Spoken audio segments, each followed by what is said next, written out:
नमस्कार। मैं हूं सच्चिदानंद वशिष्ठ। सज्जनों, हम घर बनाते हैं और घर बनाने के बाद कितने सपनों के बाद तो हमारे सपनों का घर होता है। कितने विचार किए, कब से हम सोच रहे हैं, कब से हम कामना कर रहे हैं, तब तो जाकर के घर का हमारा बना। और घर का जब प्रवेश हम करते हैं उस समय पर कुछ भूल हम कर जाते हैं। कुछ भूल क्या कर जाते हैं? देखिए, घर जब बनाते हैं तो नींव की खुदाई होती है, ज़मीन की खुदाई होती है, कितनी ही जीव हिंसा होती है। और उसके पश्चात हम मकान बनाते हैं तो मकान के भी यहाँ पर शास्त्र ये कहता है, जिस मकान पर आप वास कर रहे हो तो वास्तु आपके नीचे जो है विराजमान है, वास्तु के ऊपर आप टिके हुए हो। तो जब तक वास्तु पूजा नहीं करोगे उस घर में सुख शांति से रहना बड़ा मुश्किल हो जाता है। इसलिए जब भी गृह प्रवेश करें तो कितने ही लोगों को हम देखते हैं, पंडित जी उस दिन का गृह प्रवेश है, आप आ जाना, मुहूर्त करवा जाना। पंडित जी गए, नवग्रह गणपति मातृका की पूजन करवाई, छोटा सा हवन करवाया और प्रवेश करवा दिया। ऐसा नहीं है। गृह प्रवेश करते समय वैसे तो हमें पूरी वास्तु शांति करनी चाहिए। 81 वास्तु होते हैं, उनका मंडल बनाया जाता है, उनकी पूजा की जाती है, प्राण प्रतिष्ठा की जाती है, सर्वतोभद्र आदि की जो है पूजा होती है। लेकिन ये सब पूजाएं करने के बाद भी जब आप घर में प्रवेश करो तो कुछ चीज़ें लेकर के प्रवेश करो। सबसे पहली बात, दही साथ में ले जाइए। दूर्वा,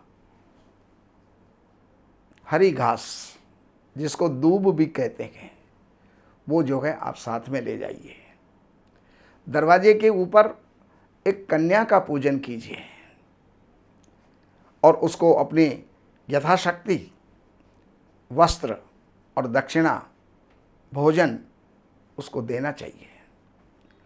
और अगर गाय की व्यवस्था हो जाए तो दरवाजे के ऊपर गौ पूजन बहुत ही शुभ होता है, क्योंकि गौ में, कन्या में, ब्राह्मण में, इनमें सभी देवताओं का वास होता है।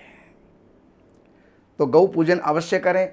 लेकिन अब आजकल फ्लैट सिस्टम हो गए, अपार्टमेंट्स हो गए, तो वहाँ ऊपर गाय कैसे जाए? तो अगर कोई बछड़ा भी जा सके तो आप जो है गौ की बछिया, उसको जो है आप ऊपर ले जाइए, उसका पूजन कीजिए। और अगर यह भी सुलभ नहीं है तो गौ के निमित्त घास का संकल्प कर लीजिएगा, हरे चारे का संकल्प कर लीजिएगा, किसी गौशाला के अंदर आप वो जो है दान कीजिएगा।